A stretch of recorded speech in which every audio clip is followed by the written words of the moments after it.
Buenos días a los que nos están escuchando. Yo soy Selena Venegas de la Iglesia Comunión de Gracia Internacional. El día de hoy vamos a estar hablando acerca de nuestro Jesucristo, que es nuestra única esperanza. Así que oremos para abrir la palabra. Señor, nuestro Rey poderoso, nuestro Rey de gloria. A ti venimos, Señor, hoy para honrarte, para darte gracias por todo lo bueno que tú eres con nosotros, por haberte dado a conocer a cada uno y porque si alguien está escuchando este mensaje es para que sepa que tú estás deseando ser conocido y que tú deseas conocer a esa persona en especial. Así que vamos a abrir tu palabra. Ayúdanos, Señor, a despejar de nuestra mente ideas preconcebidas, ideas que tú deseas de las cuales saquemos de nuestra mente y vengamos a la palabra con un corazón abierto para poder de verdad ver estas perlas con las que tú deseas inspirarnos y animarnos en este día. Así que te bendecimos, Señor, y te damos la gloria y gracias por estar con nosotros. Hoy el mensaje va a estar basado en Lucas 21, del 25 al 34. Lucas 21, del 25 al 34. El título es Cristo es nuestra esperanza. Pero antes me gustaría hablar un poquito acerca de algo que vi esta semana en la televisión. Estaba un matrimonio planteando su situación y ellos tenían 3 hijos y la mayor tenía parálisis cerebral con necesidades tremendos, totalmente espástica, totalmente aguadita la niña, en una situación terrible. Y luego tenían otro niño que a su vez tenía hidrocefalia. Entonces tenía pues otras necesidades también de cuidados extremos. Y tuvieron un tercer hijo y este tercer hijo tiene autismo. Entonces, como ven, pues les cuesta a estos niños comunicarse al exterior, sino que viven dentro de sí mismos. Ninguno de estos casos era que porque tuvieran algún síndrome y por eso los 3 salieron así. No, son patologías diferentes, pero yo pensaba, no puedo imaginarme cómo vive esta familia. Decía la señora, dice, para mí no hay día ni noche porque yo estoy pues casi todo el tiempo despierta para atenderlos. El esposo tenía que ir a trabajar y yo decía, ¿cómo es posible que en una misma familia todos estos casos? Y como digo, diferentes, porque pues cuando sabes que es la misma patología, pues a lo mejor dicen, bueno, ya así nos quedamos, ¿no? Con este solo hijo o estos 2 hijos. En este caso, eran diferentes enfermedades y uno piensa, y yo veía las caras de estos padres y me preguntaba, decía, pues ahora sí que elevan sus ojos al monte, ¿de dónde vendrá su socorro? Porque qué situación tan dolorosa es ver un hijo enfermo y aparte 3 hijos. Entonces yo decía, ellos necesitan esperanza. Y esas caras atribuladas cuando se les ofrece una ayuda, ahí en el programa les ofrecieron una ayuda para arreglar sus papeles migratorios, les van a ofrecer ayuda, también apoyo para los niños. Esa cara iluminada de esperanza me conmovió muchísimo y yo pienso, todos los seres humanos de una u otra forma estamos, como dicen, de pronto en un valle de lágrimas porque muchas cosas difíciles ocurren en este mundo, mucho dolor, enfermedad y llanto, pero el mundo necesita esperanza, el mundo necesita conocer a Jesucristo y reconocerlo como que no tenemos otro lugar más a donde ir más que agarrarnos de Él porque Él es nuestra esperanza. No entendemos por qué tantas situaciones le puede ocurrir a alguien, cosas que le llegan así. A veces son consecuencias de acciones, pero muchas veces es porque estamos en este mundo caído, en este mundo enfermo. Pero no todo el tiempo la vida es así. También la vida trae momentos hermosos y momentos muy bellos. Pero este sufrir en esta tierra nos hace también anhelar que Cristo venga, anhelar con todo nuestro corazón que Cristo venga. Y, y pues en medio de dolor también brilla la esperanza. Y el profeta Jeremías, pues fue un hombre que le decían el profeta llorón, porque de tanto escribió hasta el libro de las lamentaciones, ¿verdad? De tanto que él estaba sufriendo de ver toda la situación del pueblo de Israel. Él mismo padeció muchísimo, fue echado en una cisterna y todo, pero en medio de ese sufrimiento, en medio de esos capítulos del libro de Jeremías, en Jeremías 33 del 14 al 16, brilla la esperanza y dice, llegarán días, afirma el Señor, en que se cumplirá la promesa de bendición que hice al pueblo de Israel y a la tribu de Judá. En aquellos días y en aquel tiempo haré que brote de David un renuevo justo, y él practicará la justicia y el derecho en el país. En aquellos días Judá estará a salvo y Jerusalén morará segura y será llamada el Señor es nuestra justicia, el Señor justicia nuestra. Y se fijan, en medio del dolor hay esperanza, no todo está perdido. Y este mensaje hace mucho sentido creo que para la mayoría de nosotros en este tiempo que el mundo ha sido trastocado por cosas que no esperábamos y con las consecuencias de las que ya hemos hablado en otros mensajes, hay esperanza, hay esperanza. Pero cuando leemos citas como la que vamos a estar estudiando el día de hoy, que es en Lucas 21, 25 al 26, y está hablando nuestro Señor Jesús y dice, habrá señales, en el 25, habrá señales en el sol, la luna y las estrellas. En la tierra las naciones estarán angustiadas y perplejas por el bramido y la agitación del mar. Imagínense qué miedo y qué terror. Si un eclipse, que ahora ya sabemos cuándo van a ocurrir los eclipses, es impresionante, imagínense aquí lo que está expresando el autor, es lo que está expresando Lucas.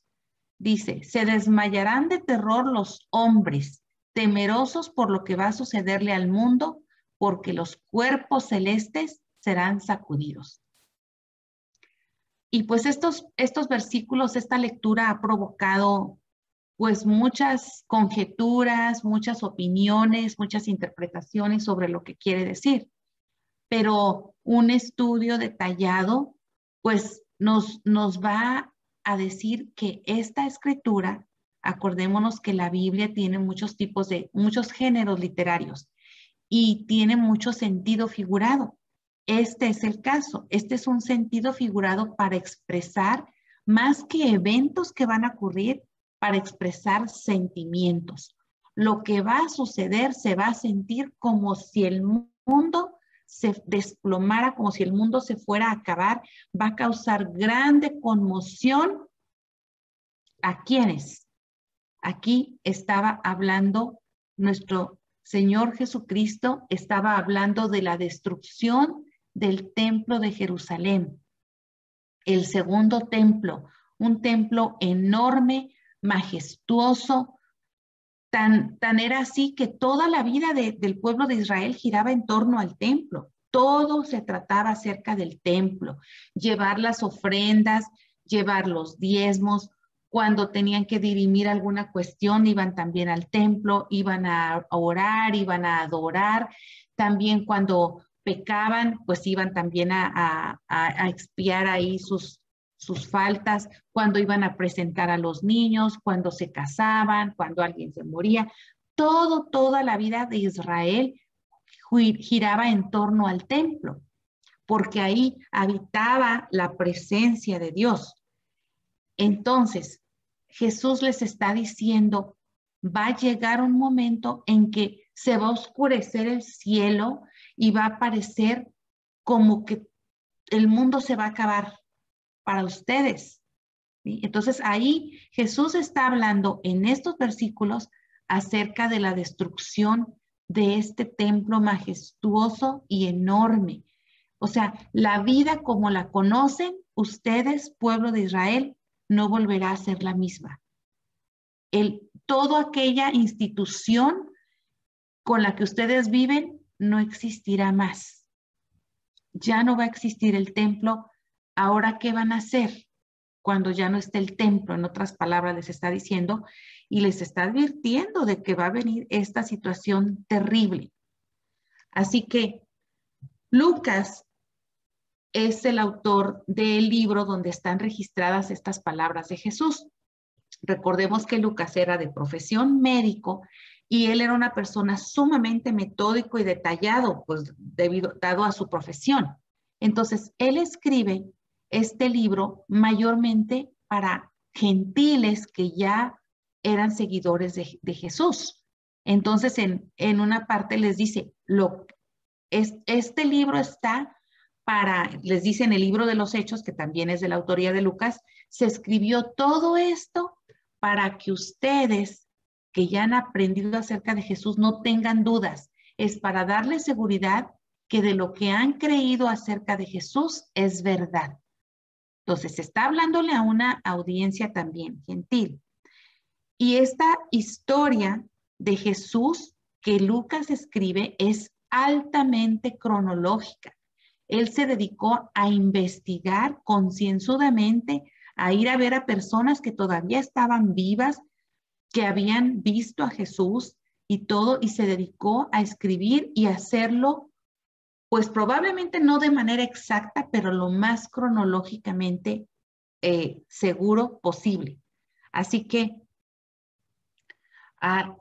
estas escrituras que estamos leyendo el día de hoy, acordémonos que es el primer día. La semana pasada decíamos que, bueno, terminaba el calendario cristiano, terminaba porque inicia con la temporada de Adviento, con la temporada que celebra la venida de Jesús.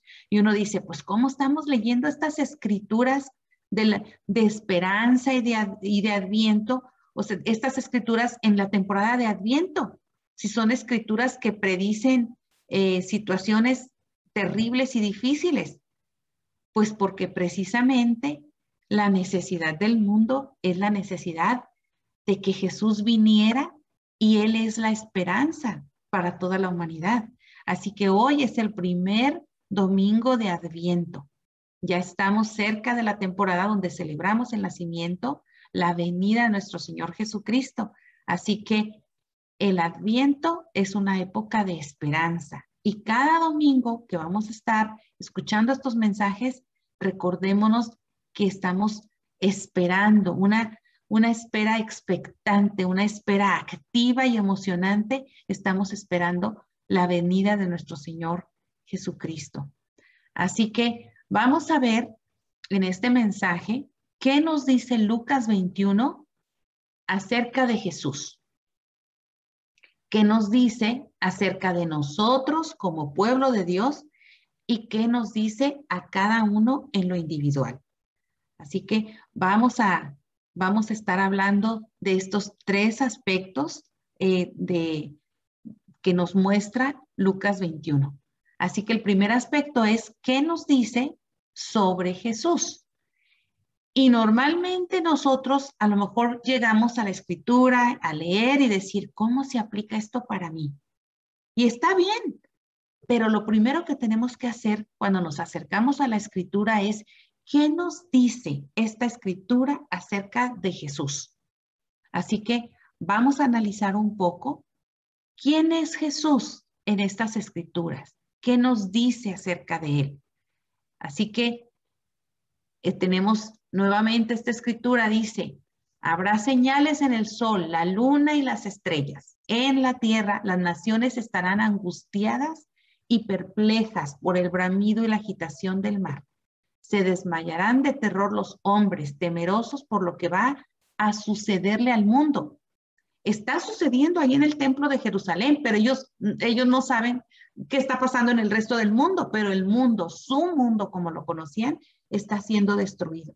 Acuérdense, estamos leyendo una metáforas para expresar sentimientos de conmoción, de estupor, de espanto. El historiador Josefo escribió de este acontecimiento, dice, e hizo que toda la ciudad se derrame de sangre hasta el punto que el fuego de muchas de las casas se apagó con la sangre de estos hombres. Imagínense, apagar el fuego de las casas de tanta sangre derramada. Alrededor del altar, los montones de cadáveres crecían más y más. Apiñados alrededor de las entradas, muchos fueron pisoteados por sus amigos. Muchos cayeron entre las ruinas todavía calientes y humeantes. A las que alcanzaron, mataron sin piedad. Qué narración tan terrible, qué terribles eventos. Y eso refleja mucho el sufrimiento de este mundo. ¿Cómo está este mundo? ¿Verdad? Entonces, pero luego llega el versículo 27 y 28, hermoso versículo. Entonces verán al Hijo del Hombre venir en una nube con poder y gran gloria. Cuando comiencen a suceder estas cosas, cobren ánimo y levanten la cabeza, porque se acerca su redención.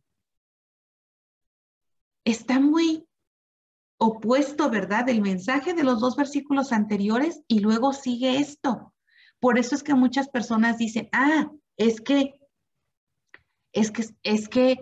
pues está diciendo que la venida de Jesús va a suceder todo este caos, todo esto, pero Él les está diciendo lo que va a pasar con el templo. Es decir, ¿qué significaba el templo para ellos? El templo era donde habitaba la presencia de Dios. Sin embargo, al ser destruido el templo, aquí Jesús se brinca un espacio de tiempo y les está diciendo, entonces verán al Hijo del Hombre. O sea, ya no van a adorar en el templo. Ya ahora no van a adorar a un templo hecho con manos, en el templo, en un templo hecho con manos humanas. Ahora van a adorar al Hijo del Hombre, que viene con poder y gran gloria. Dice, cuando comiencen a suceder estas cosas, cobren ánimo y levanten la cabeza porque se acerca su redención.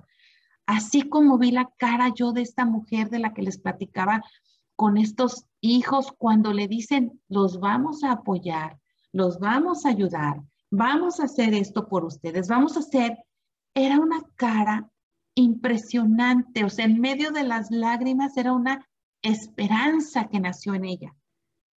Y así el mundo verá venir al Hijo del Hombre y les va a renacer la esperanza. Esperanza que muchos de ustedes y yo que estamos estudiando estos versículos hoy, ya tenemos esa esperanza. Hoy podemos estar sufriendo algún problema de salud, alguna situación familiar, algún problema en el trabajo, alguna decepción amorosa, algún anhelo no cumplido, pero en medio de todo tenemos esperanza. Y el libro de Daniel, en el versículo 7, en el capítulo 7, versículo 13, se refiere a este momento. Dice, en esa visión nocturna, vi que alguien con aspecto humano venía entre las nubes del cielo, se acercó al venerable anciano y fue llevado a su presencia. Así que nos habla de que en medio de todo este caos, de que en medio de todas estas circunstancias, Jesús es entronizado. Jesús viene a ocupar el trono que le corresponde. y es el Rey de nuestra vida, como cantábamos hace un momento, el Señor de cielo y tierra, Señor de todo el mundo. Así que leemos en el versículo 32, dice, les aseguro que no pasará esta generación hasta que todas estas cosas sucedan. ¿Qué cosas? Que Él, con su muerte, resurrección y ascensión, estaba preparando este momento cuando Él iba a ser coronado. Así que no pasará esta generación antes que sucedan estas cosas.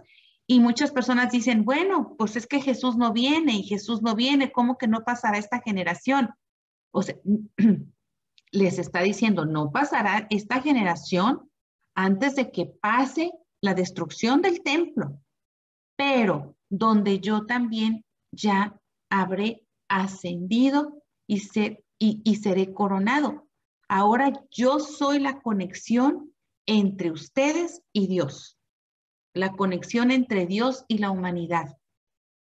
El cielo y la tierra pasarán, pero mis palabras jamás pasarán. Así que nos dice de Jesús que Jesús ya fue coronado. Jesús ya está a la diestra del Padre. Entonces, vamos a ver el segundo aspecto que nos dice Lucas 21. ¿Qué nos dice sobre el pueblo de Dios? ¿Qué nos dice esta escritura sobre el pueblo de Dios? Y fíjense que muchas personas tienen una percepción errónea de nuestra historia como pueblo de Dios. Muchos creen que como los israelitas no pudieron cumplir la ley, pues entonces pues tuvo que venir Jesús a arreglar todo el desorden. Dijo, no, pues es que ya ni modo, les di esta oportunidad, pero no la tomaron, fallaron y ahora voy a tener que enviar a mi hijo. Nunca fue así. Esto no fue así. Todo lo que Dios hace es perfecta y detalladamente planeado. Así que no es porque Israel falló y no cumplió la ley que tuvo que venir Jesucristo. No, esto ya era parte de un plan. Dios desde el principio ya había hecho ese plan. Antes que Eva se acercara y tomara el fruto, ya había un plan. Ya se sabía cuál iba a ser la condición humana. Y ahí Dios eligió a un hombre. Después de todo lo que sucedió, Dios eligió a un hombre. Luego eligió a una familia. Luego de ahí construyó una nación. Y de esa nación hubo un linaje, ¿verdad? Llegamos hasta el rey David. Y del rey David, como ya leímos ahí en Jeremías, sale un renuevo de Isaí y de ahí se levanta ese linaje. En esa familia es donde después de descendientes de esa familia, Jesús escoge a una adolescente para ahí llevar a cabo esta parte maravillosa de su plan. De ahí nacería Emmanuel, Dios con nosotros. Entonces esto forma parte de un plan hecho mucho antes de la creación de la humanidad. Así que vemos que en Jesús los símbolos ya son cumplidos, porque dijo Jesús, yo no he venido a abolir la ley, sino vine a darle cumplimiento. En Jesús se cumple toda la ley, toda la convicción que da la ley da a conocer cuando las personas pecan. Jesús cubre esa pena con su sangre y por eso es que estos símbolos son cumplidos. Jesús está diciendo, en mí tienen cumplimiento toda la ley y los profetas. Todo lo que los condena, todo eso se cumple en mí. Así que como pueblo de Dios, no fue una casualidad cómo fue surgiendo y ya dijo Dios, bueno, ahora le voy a hacer así, ahora voy a elegir a esta familia, bueno, de aquí voy a levantar un linaje. Bueno, no, todo eso estaba cuidadosamente planeado desde tiempos inmemoriales. Así que cuando Jesús les dice al pueblo de Israel, les está hablando de todas estas cosas que van a suceder con la destrucción del templo, o sea, son dos aspectos. Lo que va a suceder, les dice al pueblo que huya de Jerusalén.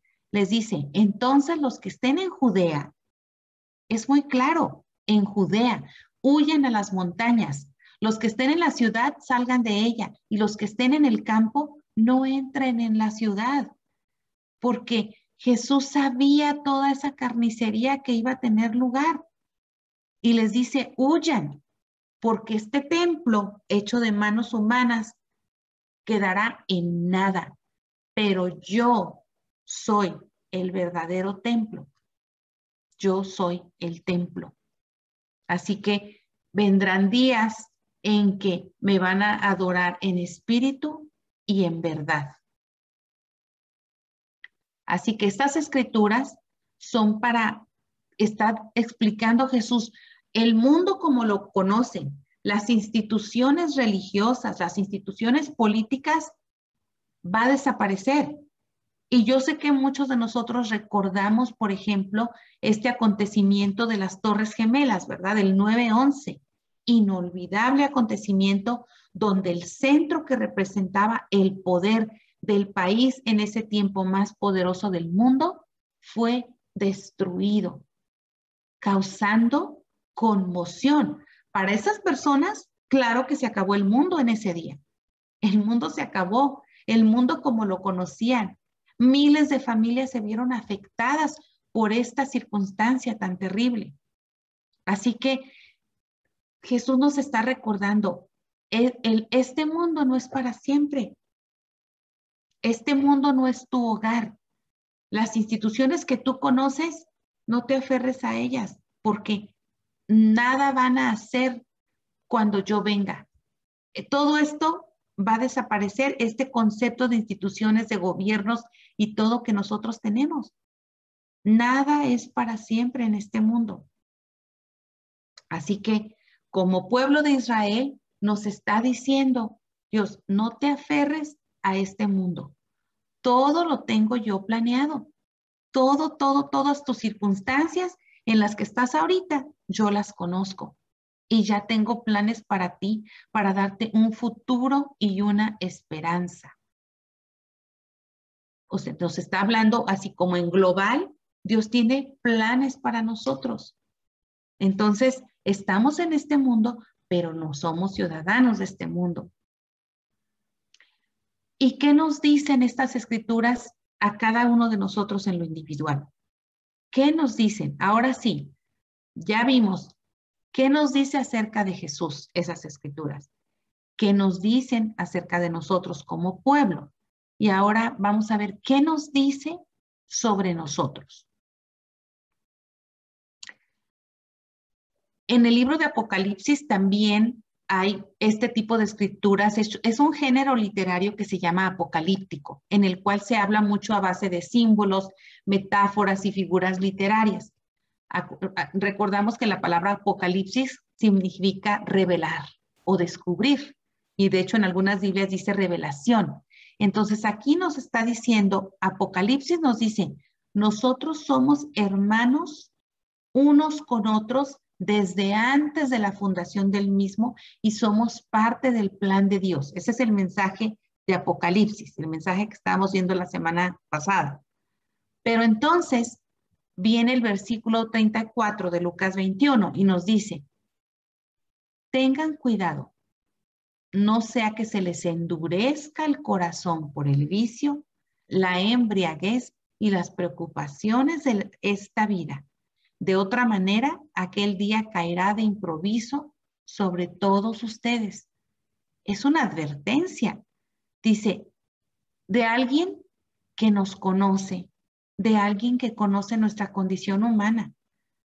Aquí dice Jesús, corren el grave riesgo de que si no se mantienen en un estado de alerta vigilante, su corazón puede ser endurecido por los vicios, por la manera como se vive en este mundo.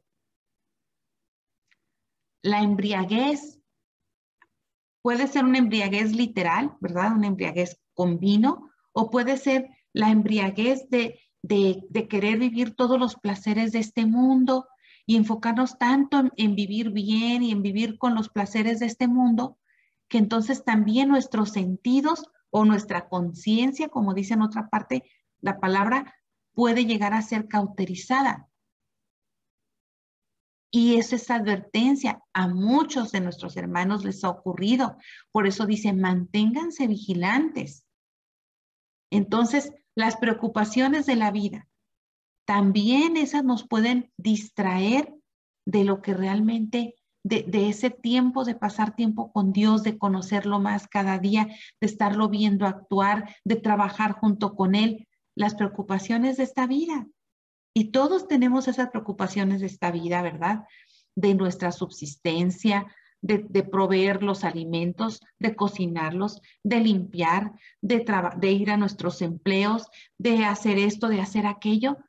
Y corremos el riesgo también de, aunque es que estas sean cosas buenas y positivas, también nos distraigan de lo verdaderamente importante. Y dice, entonces puede ser que ese día les caiga de improviso, como a muchas personas les ha sucedido. De repente, uno puede vivir la vida pensando que tienes muchísimos años por delante y hay personas que han muerto en un instante. A esas personas ya les cayó de improviso ese día. No sabemos quiénes vayan a estar vivos cuando nuestro Señor Jesús venga, porque pues puede ser que nosotros como nos vayamos primero, pero que ese día no nos tome de improviso. Así que la invitación es y la advertencia es a estar alertas, porque nada de lo que tenemos ahora es para siempre. Y recordar, este no es mi hogar, porque si estamos pensando en solo lo malo que este mundo tiene, vamos a estar desesperanzados. Pero si estamos conscientes de que pues este mundo está así, pero no es mi hogar, un día va a ser borrado todo el llanto y el dolor. Entonces, a ese hogar es al que tengo que estar mirando con esa mirada de esperanza. Así que somos libres para no acomodarnos al mundo, porque nosotros sabemos dónde está nuestra identidad. Nuestra identidad está en Jesús, en que somos sus hijos, en que tiene planes maravillosos para nosotros, cosas que ojo no vio ni oído oyó. Mi situación presente no determina mi situación en el futuro. Esa ya está determinada y planeada, comprada, realizada en Cristo Jesús. Quien dice la Escritura ya nos tiene sentados en lugares celestiales. Y sí, esa libertad también conlleva una responsabilidad. Como decía, esa responsabilidad de no distraernos con los placeres del mundo. Dios está trabajando en el mundo, Dios se está moviendo y nosotros queremos estar donde Él está. Así que hay personas como esta mujer de las que les estaba hablando antes en los anuncios, esta persona que Dios despertó en ella ese anhelo de estar ayudando a los desesperanzados, a los que ya no tienen esperanza de vida física. Y los ayuda con amor. Entonces, nosotros queremos estar ahí, siendo testimonio de esa esperanza que Jesús es para el mundo. Que las personas no tienen que vivir presas pensando que con ese miedo a la muerte, porque no saben qué va a pasar más allá, con ese miedo a la vida por lo que están viviendo y por lo que les puede pasar. Entonces, Jesús viene a terminar con el miedo a la muerte, viene a terminar con el pecado, viene a terminar con la influencia de Satanás y nos dice, todo eso ya está vencido. Créanlo, créanlo, tengan esa esperanza y van a vivir esta vida de una manera totalmente diferente y con esa expectación de lo que va a venir más adelante. Así que eso es el mensaje que nos viene a traer Lucas 21. Nos está diciendo que Jesús es la realidad. Jesús es nuestra realidad. La realización de todo lo que ocurrió y que está narrado en la Biblia en el Antiguo Testamento, Jesús es la realidad. Todos aquellos símbolos, rituales y todo que hacía el pueblo judío vienen a tener su cumplimiento en Jesús. Así que la primera venida, cuando Jesús vino como un bebecito indefenso, inició una nueva era de Dios en conexión con la humanidad. Y ahora, y el templo fue destruido, el templo físico, porque ya no adoramos a Dios atrás de una cortina. Esa cortina, ese velo fue abierto y tú y yo podemos acceder a ese trono de gracia con total confianza.